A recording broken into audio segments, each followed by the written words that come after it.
sessão. E, então, no dia de ontem, nós tivemos algumas notícias, né, isso impactou o mercado americano, que depois, deixa eu até confirmar qual foi o horário, nós tivemos uma virada bem forte no mercado americano. Está aí a nossa tela, espero ver. Deixa eu abrir o TradingView aqui primeiro. Então, naturalmente, todos os dias eu começo a dando uma olhada direto aqui no meu TradingView, que eu tenho a minha lista aqui de ativos aqui que já me orientam com relação a como é que está abrindo o mercado de manhã cedo. Então, por exemplo, ontem nós tínhamos o petróleo caindo, e hoje já teve uma virada. Aqui, apesar de estar no gráfico semanal, nós já enxergamos aqui que o preço do barril de petróleo está num range bem amplo aqui, e está segurando aqui, principalmente pela média de 200, e tinha umas resistências anteriores aqui para perder os preços. Então, nós temos relativamente preços baixos, né, para o normal do petróleo, tá? E nós vamos enxergando aqui já uma pequena inflexão e um pivô no semanal, né? Então, se ele romper esse preço, o valor que ele está aqui, nós temos essa resistência da semana do dia 25 de dezembro, onde teve a máxima no valor de 81,41, nós podemos enxergar aí uma nova fase ali do petróleo para buscar a última resistência que ele teve, que é nesse patamar aqui dessa semana, no preço ali da máxima de 95,91. Então, podemos ter 15 dólares aí de evolução. Se tem alguém que opera a commodity, né, então temos essa possibilidade aqui. Apesar de nós termos várias médias aqui pela frente, e então tem um caminho bem dificultado aqui. Apesar de ser, nós conseguimos enxergar, que eu vou até ampliar, que o petróleo está numa zona de armadilha bem complexa, né, porque tem uma média bem forte de 200 por baixo, uma média de 100 e a média de 20 aqui, bem junto. Então, o mercado está aqui, toda hora a gente consegue enxergar muito pavio, porque ele tenta ir para baixo, tem uma média muito forte segurando. Ele tenta ir para cima, médias inclinadas para baixo segurando. Então, fica difícil a gente ter alguma inferência nesse espaçamento aqui. Então, nós precisamos sair um pouco ou ter essas médias suportando, ou todas por baixo, pelo menos aqui as que estão logo na frente, a gente tem a média de 100 aqui mais por cima, né? Mas tem um pouquinho mais de distância para andar, e é uma média que geralmente eu não levo tanto em consideração aqui, eu acabo deixando ela para algumas operações um pouco mais longas, mas para mim, média de 20, de 50, de 200 são fundamentais, né? Então, principalmente se ela conseguir romper essas duas médias aqui, nós temos provavelmente uma chance do petróleo vir buscar preços mais altos aí na casa dos 94, 95 dólares. E da mesma forma, se perder essa média de 200, tem grande chance dele acabar perdendo para baixo esse suporte aqui e buscando valores mais baixos. Então, nesse momento, em zona de armadilha, a gente não faz nada no petróleo. Então, já tenho a noção. E por que um dos primeiros itens que eu olho o petróleo? Principalmente para a gente aqui no Brasil, Petrobras, ela é uma das principais empresas, né? Atualmente, é a empresa mais valiosa do Brasil, né? Se juntar ali Petro 3 e Petro 4, tem uma proporção gigantesca aqui no Brasil. Então, já movimenta o mercado para o seu lado. A gente até pode dar uma conferida aqui no pré-mercado da PBR. PBR, que é a ADR, né, de Petrobras, lá nos Estados Unidos. E ela está subindo hoje, como assim, junto com o petróleo também subindo, ela está já subindo 1,32 lá nos Estados Unidos. Vale, nós não temos operações até o momento no pré-mercado, e XP 0,86. Então, nós temos já um início aqui de mercado que pode ser levemente positivo, caso seja essa posição aí, essa pré-mercado de Petro se prevaleça dessa forma. E nós já temos aqui o EWZ a 0,36 positivo. Então, a gente já sabe que tem grande chance do mercado futuro abrir positivo e o IBOV também abrir levemente positivo, próximo desse patamar de preço, tá? Nós enxergamos aqui o S&P 500, depois, já numa situação que no dia de ontem ficou bem complicada, eu vou colocar no diário para vocês enxergarem, a gente rompeu o topo histórico no dia 19, né? A gente estava com tentativas aqui, duas, já as médias se aproximando, o mercado praticamente estava querendo já demonstrar uma exaustão aqui e voltar, fazer a reversão desse movimento, mas não. Entrou mais uma vez uma força compradora no dia 19 de janeiro. No entanto, ontem o mercado também estava andando bem e entregou tudo, praticamente fechou negativo, fechou levemente positivo aqui, né? Praticamente fechou no 0 a 0 aqui, né, como está o resultado. Fechou em cima da abertura e vamos ver os resultados de hoje. Esse resultado de hoje vai depender, principalmente aqui, dos dados que nós vamos ter aqui no PMI hoje. Deixa eu só conferir no meu calendário econômico, Não, na verdade, o PMI foi no dia na verdade, foi no dia de ontem, né, o PMI industrial. Deixa eu abrir aqui o calendário, fica mais fácil aqui da gente ver. Então, essa virada de ontem estava com uma impulsão grande, né, já de uma tendência de alta longa, expectativa de descida de juros nos Estados Unidos já para março, maio, mas os dados da economia americana estão vindo que a economia americana está aquecida. Então, o Banco Central americano se sente confortável a não descer, não tem a necessidade de descer os juros com tanta velocidade, né, já que a economia do mercado, a economia americana está girando, né? Então, por isso que o mercado achava que já ia vir alguns dados, talvez às vezes até mais não tão bons assim da economia, mas deixa eu mostrar aqui. No dia de ontem, o PMI industrial veio de 52,9, e esse PMI do setor de serviços aqui, ele tem uma dificuldade de andar, não é à toa para ele subir, né? Então, nós temos aqui uma projeção que era esperada de 51 e vem quase 1,9 mais alto. Então, mostrando que a economia americana está sim aquecida, está forte. PMI industrial de 47,9 para 50,3, né?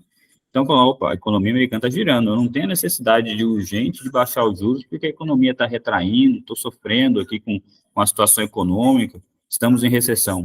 Então, o Fed fica confortável e fala, beleza, não tem essa pressa.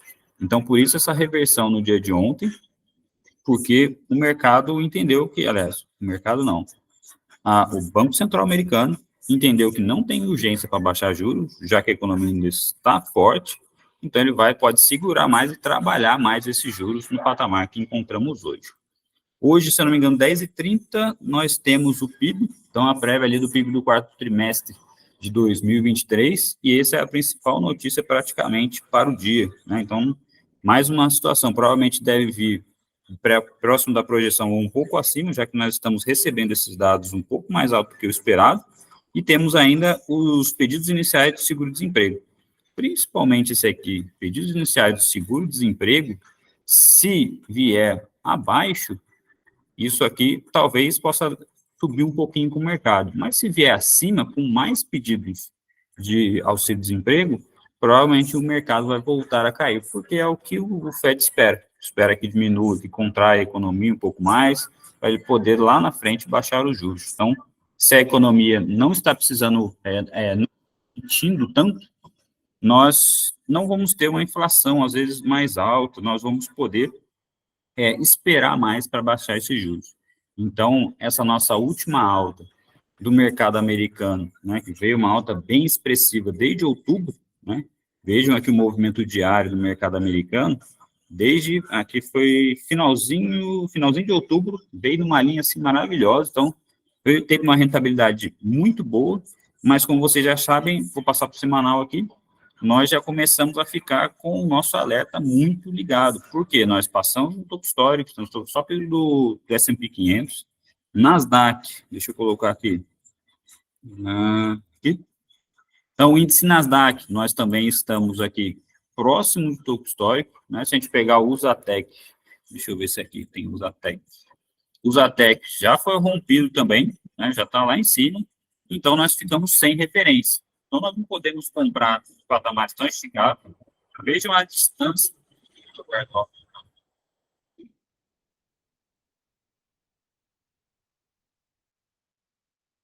Vejam a distância que nós já temos das médias para a Nasdaq. Então, fica complicado de nós pensarmos em compras, ok? Então, hoje, sim, a gente espera provavelmente um dia mais brigado. E deixa eu compartilhar com vocês aqui o Profit, para a gente fazer umas análises internas aqui, já que a gente já deu uma olhada no cenário estrangeiro lá nos Estados Unidos. Só um minutinho que eu vou precisar abrir meu Profit. Então, todo dia, dou uma olhada no calendário, vejo a reverberação das notícias do dia anterior, buscamos as notícias pontuais, vocês viram ali que tinham várias notícias ali no calendário econômico para amanhã, e nós pensamos ali apenas duas, porque vai ser o que vai ser interessante para a gente levar em consideração para as nossas operações no dia de hoje, ok? Então, Deixa eu só acabar de abrir meu Profit aqui.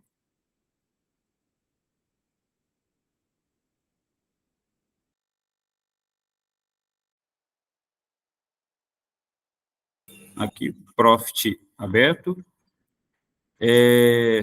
Deixa eu puxar primeiro aqui nosso índice futuro, que acabou de abrir. Então, tá aqui, pessoal. A gente abriu levemente positivo. Vejam como a gente olhou lá.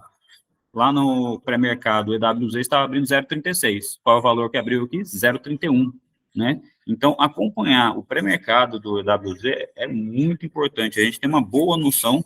É claro que nunca não é uma coisa exata, mas sempre é muito próximo. Então, dá uma referência. A gente trabalhar com referências no mercado é extremamente importante, porque a gente sempre está medindo ali o que pode acontecer, os limites, as distâncias. Fica muito mais fácil da gente ter essa noção para que a gente possa trabalhar sempre orientado. Então, abrimos em gap. Só um minuto aqui que eu tenho outra solicitação de entrada. Bom dia, Alain, bom dia. Estamos chegando.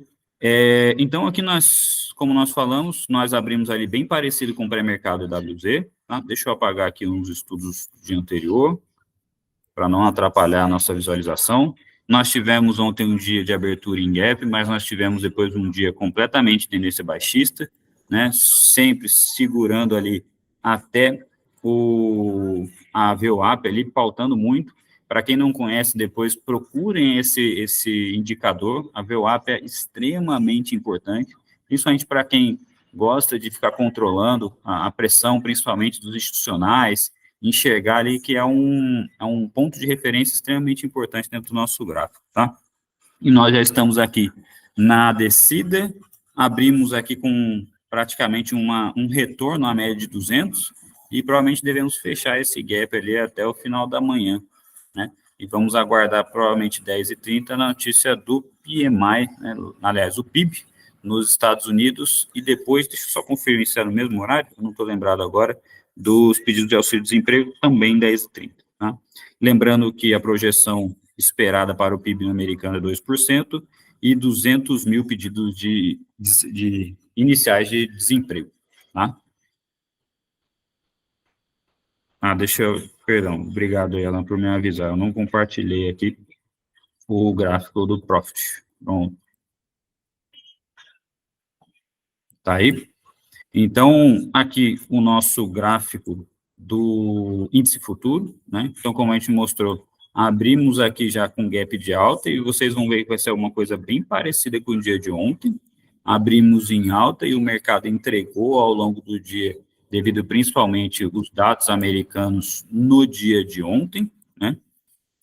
E hoje estamos fazendo isso, o gráfico aqui já vai recuando e quase fechou, chegou bem próximo da abertura do dia, uma média de 9, e já voltou todinho para cima, e vamos ver quantos pontos ele voltou nesse candle de 5 minutos, 225 pontos, uma subida muito expressiva. Vou dar uma conferida aqui na pressão aqui que eu tenho dentro do Times and Trades. Vou abrir um Times and Trades para vocês aqui. Eu vou ter que ficar abrindo e fechando o compartilhamento. Vou só olhar aqui, nós temos ainda operações dos institucionais muito tranquilo, nós temos Bradesco com um saldo de menos 4 mil, e praticamente estamos com o Bradesco sozinho na venda. Na ponta compradora, nós temos JP Morgan, Capital, Ideal, UBS, Toro, ainda muito discretas as posições ainda, tá? Então, não tem sentido ainda para a gente enxergar qualquer tipo de movimento para o dia. Então, é só aguardar e vamos ver o desenvolver do dia aqui para o mercado futuro. Se a gente for analisar o diário aqui, deixa eu só tirar minhas operações, para a gente não vai conseguir enxergar nada. Só um minutinho. Pronto. Deixa eu passar aqui ao gráfico diário. Então, depois de estudar ali os nossos dados por dia, venha aqui no gráfico diário, a gente já teve a noção dentro do S&P 500 do que pode acontecer para lá, junto com os dados e informações que a gente já sabe que 10h30 vai fazer movimentação forte dentro do mercado. E aqui para o índice futuro, então nós estamos dentro, já sim, de uma movimentação de baixo e curto prazo, e com essa retração do dia de ontem, na média de 50 e a média de 20 já muito inclinada para baixo, nós temos uma forte expectativa de que o índice possa vir a 123 mil pontos, continuando a movimentação de curto prazo, Então, nós teríamos aí hoje 128 mil pontos, praticamente 5 mil pontos de descida franca aí pelas próximas 2, 3 semanas, talvez, ou às vezes menos, tá?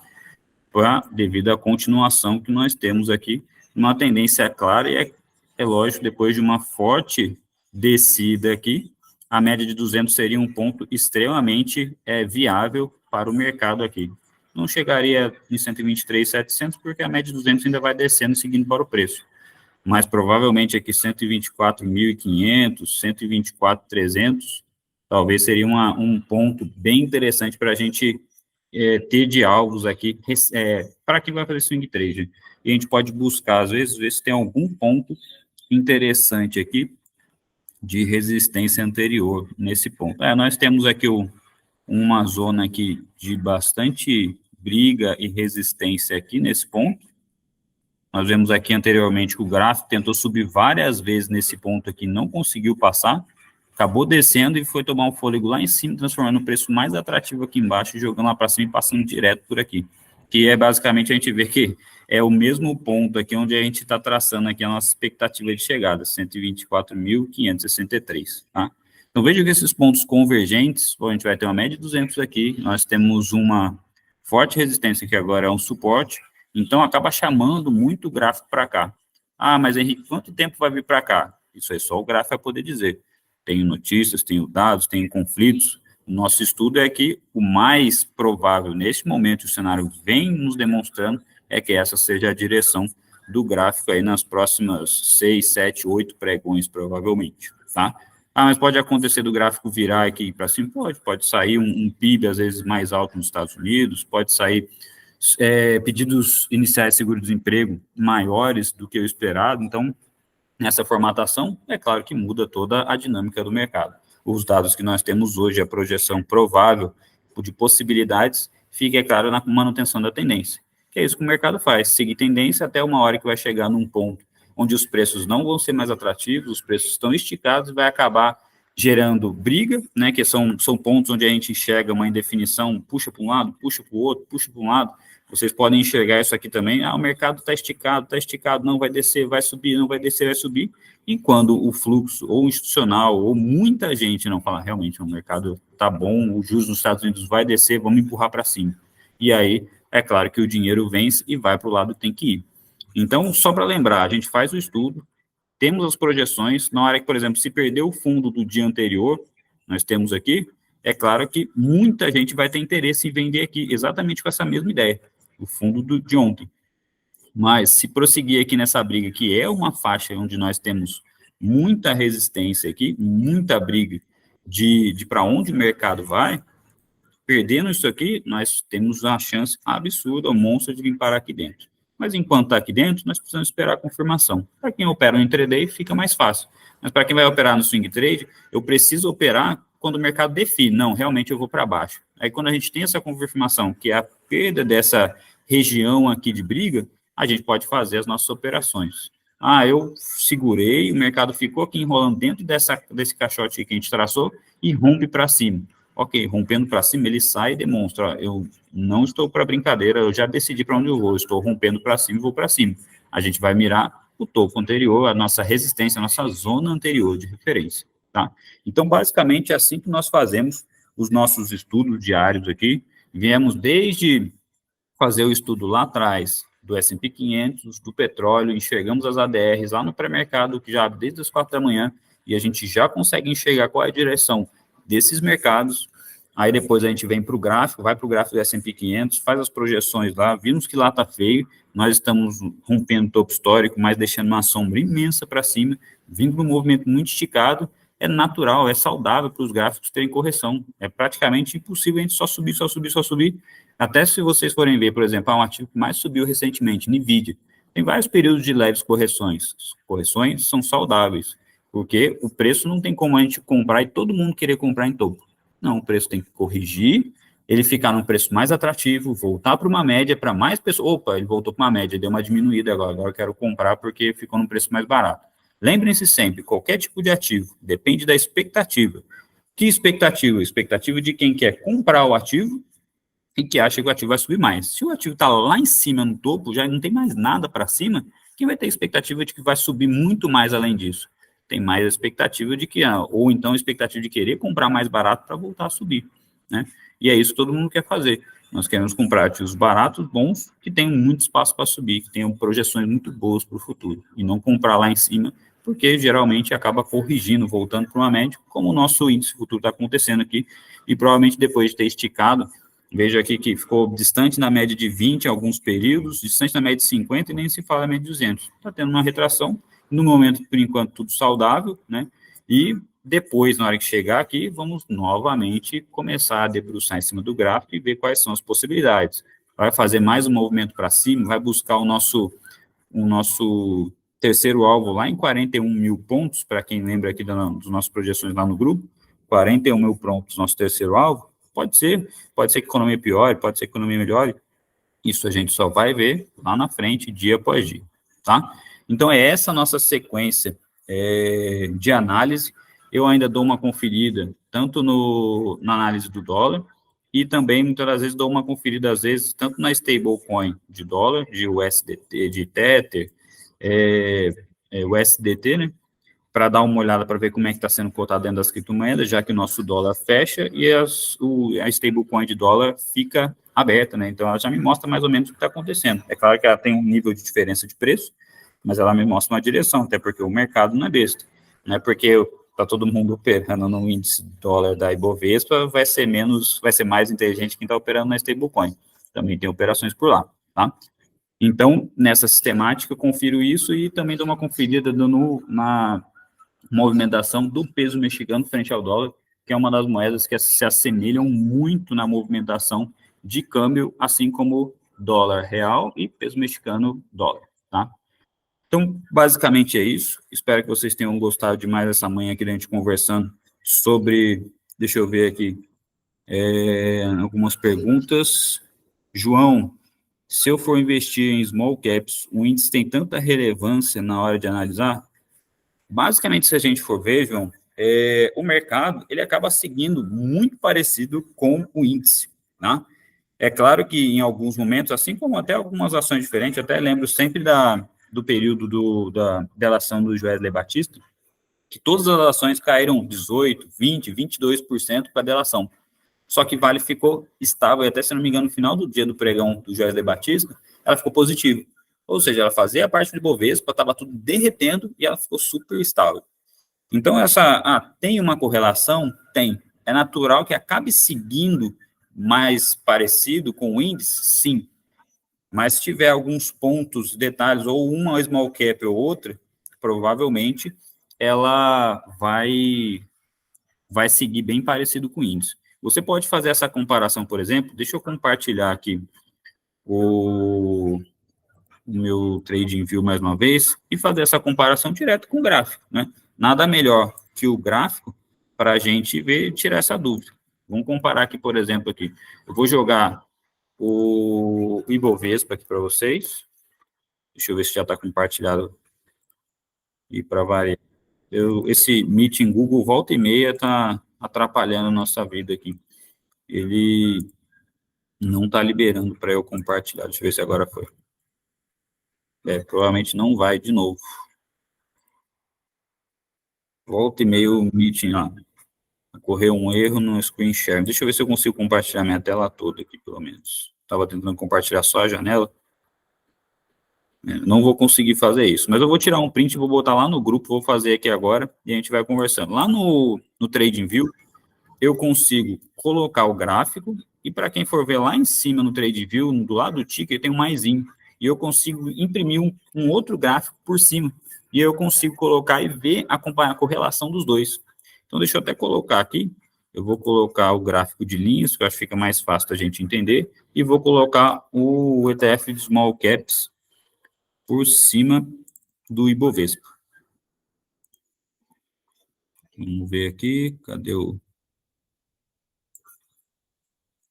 Deixa só ele carregar. Pronto. Então, como é que ele está aqui? Basicamente, João, ele sim faz um momento extremamente idêntico. E qual que é a diferença? É a volatilidade. Quando o Ibov sobe um pouco, o Small 11, por exemplo, acaba subindo bem mais. Por exemplo, tem alguns pontos até que a gente tem uma diferença aqui de até 16, 17% de alta a mais para o Small 11, por exemplo. E é claro que na descida também, por exemplo, em alguns fundos aqui, vai ter a maior volatilidade. É claro que a gente tem um beta muito maior das ações que estão, esse ponto aqui está menos 11, o Ibov caiu, e o Small 11 caiu menos 11% a mais, e um ponto menos 13%. Tem mais uma solicitação aqui. Então, vai seguir sim, por exemplo, aqui, e é claro que algumas empresas individualizadas, separadas, olha, eu estou vendo até um movimento aqui bem diferente. Teve um movimento aqui em 19, que é o Small 11 subiu bastante, e o índice estava lateralizado e depois caiu. Mas, com exceção desse movimento, a maioria do movimento praticamente é uma repetição bem grande, só que com maior volatilidade. Beleza, João? Então, faz sentido sim analisar o índice, que vai ser um movimento bem parecido. Fala, Daniel, tranquilo? Poderia explicar como ler o Times and Trades? O problema é esse, como eu não estou conseguindo compartilhar aqui, deixa eu ver se vai dessa vez aqui. Ver se eu consigo compartilhar.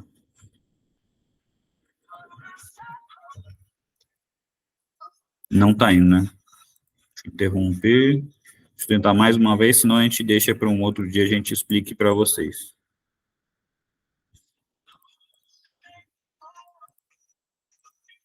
Pessoal, acho que hoje não está rolando aqui.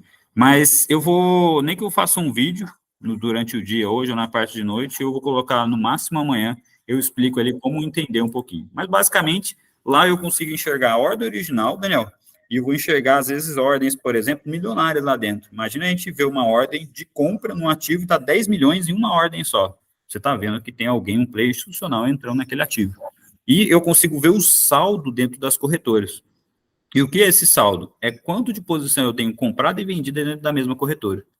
Então, quando eu vou enxergando isso ao longo do tempo, por exemplo, eu gosto de enxergar ao longo de 90 dias, 120 dias, eu vejo a movimentação de dinheiro grande dentro de uma corretora. Principalmente quando a gente enxerga corretoras, por exemplo, as estrangeiras, uma UBS, Morgan Stanley, JP Morgan, ou Bradesco, aqui no Itaú também, acabam trabalhando bem isso aqui, Merrill Lynch. Nós enxergamos quando tem movimentação, às vezes, imagina, se enxergar que está saindo do ativo 40 milhões, 50 milhões dentro da mesma corretora. Nós naturalmente enxergamos que, opa, tem alguém muito grande, com muito dinheiro desembarcando daquela operação, daquela ação. Então, a gente consegue definir e falar, opa, eu não posso estar comprado nisso se tem alguém tirando muito dinheiro de lá. Da mesma forma, quando eu estou enxergando um saldo crescendo demais de forma discrepante, eu falo, opa, tem algum investidor muito grande montando posição naquele ativo. E isso, para a gente, vai sim chamar nossa atenção na leitura lá do Times and Trades. Então, basicamente, para mim, serve para isso. Dentro do índice futuro, é basicamente a mesma coisa. Principalmente, por exemplo, aqui no Brasil, a UBS, Bradesco, Morgan, Merrill, às vezes Necton, às vezes Tullet, que são algumas corretoras também diferentes, elas fazem posições muito grandes e demonstram durante o dia, mostrando a alteração do seu saldo. Se você for ver uma corretora normal, tem muita gente comprando e vendendo. Então, basicamente, o saldo vai mudando bem devagar.